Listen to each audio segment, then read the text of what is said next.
Now Allah says three things about the Quran. Allah is describing the role of the Quran, this is called hal, in three ways. And let me just, instead of being very technical, simply describe what hal means. When you say, for example, a green car or a blue, a blue wall or something, you're describing a color of an object. It's an adjective or a quality of something, right? Or a tall man. When you say something like a tall man, whether he's sleeping or standing or sitting, he's still tall, right? So that's not a quality that gets affected.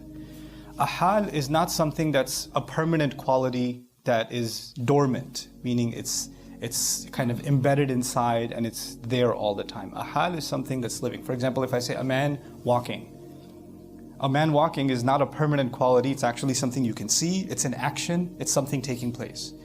When something is described in grammar as a hal, it's not just a quality of something, it's a living, experienced thing.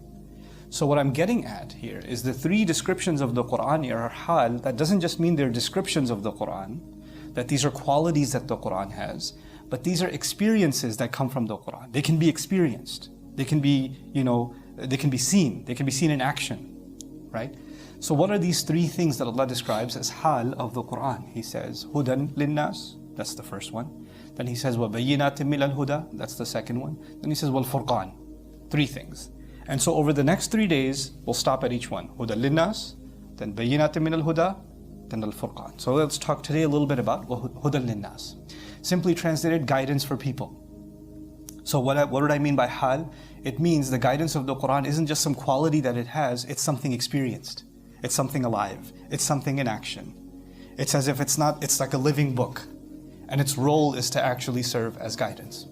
Another technical language thing that the grammarians talk about that's very hard to understand if you're reading the tafsir, but I'll try to make it simple for you, is that when you say there's a person that's going to give you directions. One says to you, I'll take you there. That person is your guide. That person is your guide. In Arabic you would call him a hadi, a guide.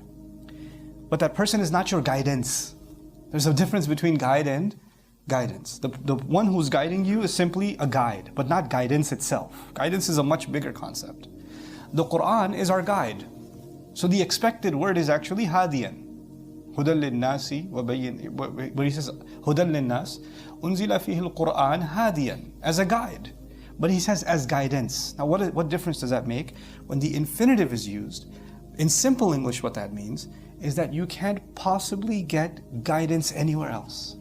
This is it. This is the only guidance available. This is the ultimate guidance available. This guidance overshadows any other guidance. There may have been some guidance before in some other places, but it's like the Arab says, أغنى الصباح عن المصباح. Like when the morning comes, there's no purpose for the lamp left. If you're lighting a candle at night, it has no purpose when the day comes, right? That's all the other forms of guidance become irrelevant because this is there. So this is the ultimate guidance. That's the first thing to note here. The second thing to note here is very important, that Quran makes a distinction, a separation between knowledge and guidance. Somebody knowing a lot of things, if you have a lot of ilm, you have a lot of information, that doesn't necessarily mean you have a lot of guidance. It's the same as, you have the app on your phone with all the directions, you have the maps on your phone, you have Waze, you have Google Maps, whatever you have it there. But if you don't use it, and if you're not actually looking at it turn by turn by turn, then all that information is useless. It's sitting there, it's inside, but it's not being put to use. Somebody can have a lot of information inside them, they can learn a lot, but unless they're looking at that information, constantly thinking about it turn by turn by turn, it's not guidance. So a lot of times we confuse the increase in knowledge with the increase in guidance. They're not the same thing. Increase in knowledge is helpful if we actually use it for guidance. And actually sometimes you have people that have a lot of knowledge and never use it. And you have some people that have very little knowledge but they always use it. They have little bit of knowledge, but whatever little they know, they put it to use to seek guidance, and Allah guides them. Like, I'm reminded of the story of the Ashabul Kahf in the Quran, Surah Al-Kahf, right? The people of the cave. These people were not scholars. These people didn't even know about any prophet. These people didn't know about any book, no revelation, nothing. The only guidance, the only knowledge they have is there is a God, and the only God that should be worshipped is one. That's all they know. And that's enough for them to, because they committed to that one thing, that was enough for their guidance against the most impossible opposition.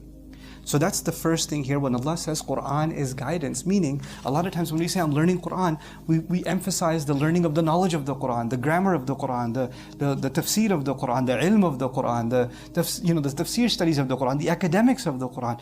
But in the month of Ramadan, Allah Azza wa Jalla says, I sent this book as something that you will use at every turn in your life.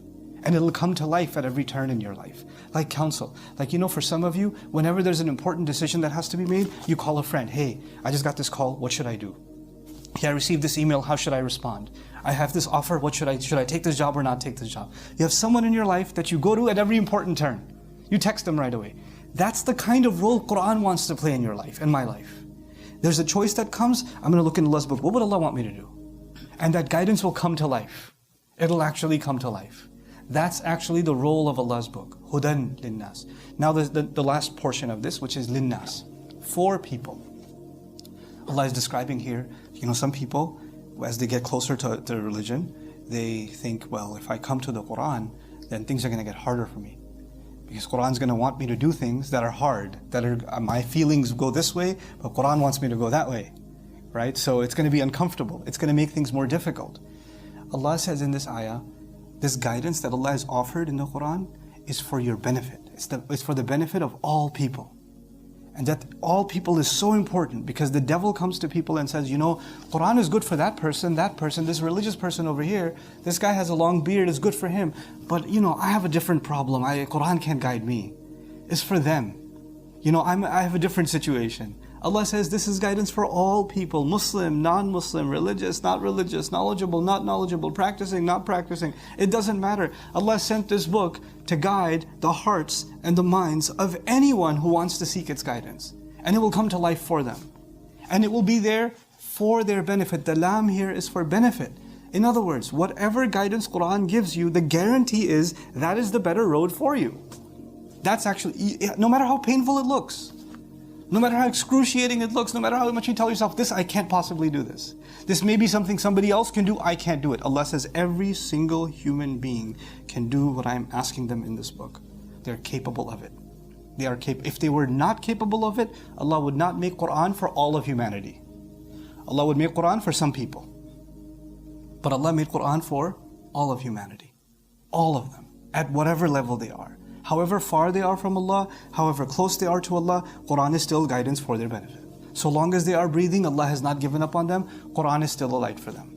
Some people might say, well, you read the Quran and you might get guidance. I don't think Allah will give me. Allah just opened the invitation. Allah said, this is something that will be alive for you constantly. Now, this one short piece that I want to add to this, on linnas, for people, for the benefit of people. You see, the way we give guidance, the way we offer the message of the Quran, we have to think of one thing before we think of anything else. How is this going to benefit someone else? Allah, His priority is the benefit of people. Is the benefit of people. Which means your priority and my priority should constantly be what? The benefit of people.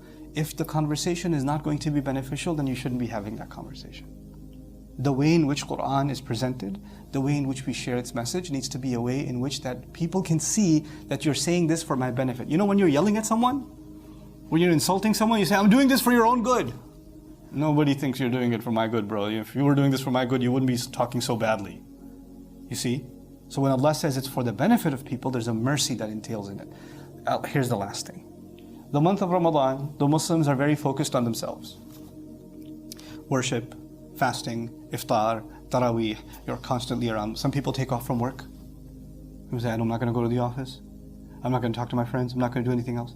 Did Allah say that this is a month for the believers? This is guidance for the believers? Allah said about this month that this is guidance for who? All of humanity. The devils are chained in this month, right? The shayateen are chained. When the shayateen are chained chained only for the Muslims or for everybody? They're chained for everybody. They're chained for everybody. Which means there's somebody who, if you shared the message of Allah with them in this month, shayateen will not bother them. They'll actually listen. Their heart will be closer. This is an opportunity to share the message of the Quran in this month. In this month. the angelic presence, the divine presence, the special blessings are so powerful. If there was ever a time you would share something about the Quran with your non-Muslim friends, from the friends that have distanced or drifted away from religion, with those people, if you were ever going to share something for their benefit from Allah's words, this would be the month to do it. This would be the time to do it, because this is for all of humanity. This is Allah comparing us to the Israelites, Banu Israel, in this surah before, because they believe the Tawrat and the guidance is for who? Just themselves, nobody else. You know, this is not for anybody else. And even within them, it's just for the rabbis, it's just for the scholars, it's not for everybody. But Quran came and said, no, it's for everybody. It's even for these ummiyin, these people that have no education, none whatsoever. Don't be intimidated by the Quran. Seek Allah's guidance, and of course there are going to be levels of learning, and that's what we'll talk about tomorrow when we talk about bayyanah min al-huda. Because the question that I leave you with, that we think about for tomorrow, is people say, well, okay, fine, you want me to get guidance from the Quran, fine, but I don't know Arabic, I don't know anything about the background. What if I interpret it incorrectly? What if I read a translation and I get my own crazy thoughts and that's not what it actually means? What do you want me to do then? You know, and that's a very real, practical question. I mean, if you want me to just open up the Quran and start reading it, then how am I supposed to get clarity or guidance from it? That's the question that will be answered when Allah says, وَبَيِّنَاتٍ مِنَ الْهُدَى. That's the second role that the Quran plays. Once again, Quran plays 3 roles in this ayah. The first of them was the one we talked about today, هُدًى لِلنَّاسِ. Tomorrow, inshallah ta'ala, وَبَيِّنَاتٍ مِنَ الْهُدَى. And the third day, if Allah permits, وَالْفُرْقَانِ. بارك الله لي ولكم. السلام عليكم ورحمة الله تعالى وبركاته.